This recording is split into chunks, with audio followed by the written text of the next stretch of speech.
Do you ever think that maybe we were wasting billions of dollars per year on the school system for nothing? What do you mean? If we taught them important stuff, they might think for themselves. Or worse, vote against us. We wouldn't want that, right? Yes, of course.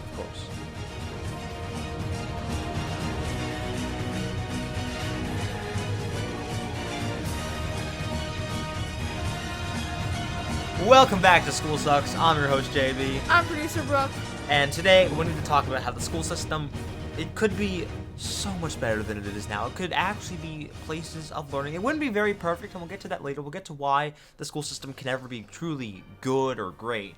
But it could be so much better if certain things were changed. Mainly if they taught actual important things instead of teaching, mindless obedience. Mindless, well, you say to do this, I guess I gotta obey right now. Can't think for myself. Nope, no critical thinking allowed.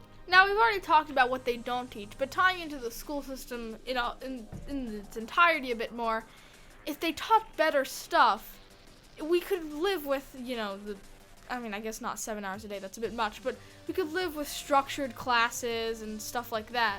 Yeah, and these horrible buildings, these very rigid environment. But if what was being taught was actually useful, and there's so much, they have you for 10,000 hours? I don't make me think about it, please. I don't know how much it is. I don't like thinking about it. They have you for an incredible percentage of your life, considering what you actually get out of it, which is very little. So, what they could do with that is use it for good. It would still, again, it could never be great, and we'll get to why that is later.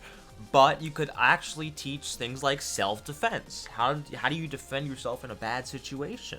Yeah, that's pretty important, especially martial arts. Sometimes for women too, Yes. Cooking. I'll let you talk about this one. Sure, I can cook. It's pretty cool. I can cook. I think it's very useful. You don't have to eat out all the time. I know. You don't have to America eat pizza every night. Yeah, America in particular, not very healthy.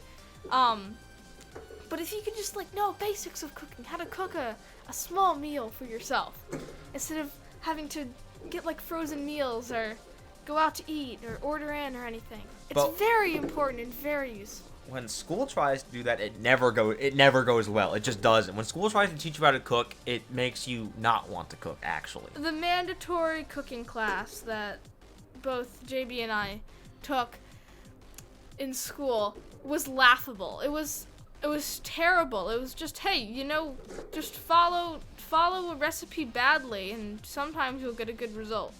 While having to deal with 20 silverware and 15 plates and washing everything 5 times. Wherever they could put an extra bowl in, they put an extra bowl in.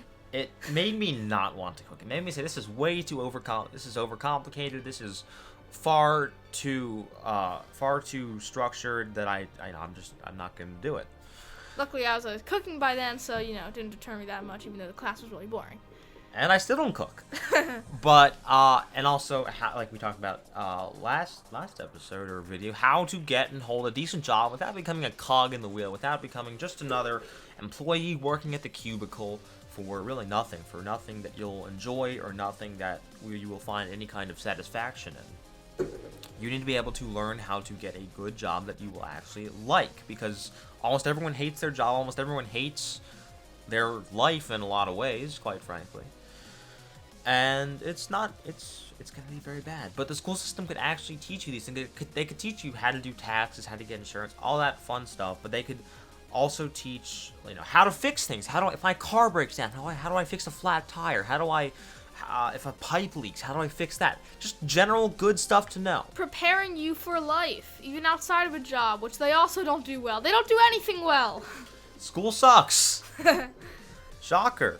And it's going to come, it's about, what it really is about is preserving the structure in society. Because if school, let's get into this a little bit. If school actually taught things at all, they should be teaching, even if you keep the rigid structure, even if you keep these horrible buildings, these depraved buildings, even if you keep all that, if you'd actually taught the right things, and they were actually well-intentioned, you would have, for a period of time, chaos. You would have chaos because people would actually be thinking for themselves on a wide scale for the first time in a very, very long time. And what that would do to the structure, to the establishment of America and the rest of the world would be, it would be something to behold. It would, because people have been kept in these rigid structures. You know, they've been dumbed down for so long that if you actually give people even a little bit of self-thought, it would cause chaos. It would. And eventually, you know, you get something good, you get something much better than what we have now. But that wouldn't be good for the existing order in society, basically, is the point. And the politicians just care about maintaining their place. They don't care about America. I mean, if you're a politician, your interest is getting reelected, making money, living out your life as well as in a wealthy way, which will not exactly be disrupted by anything, let alone those peasants.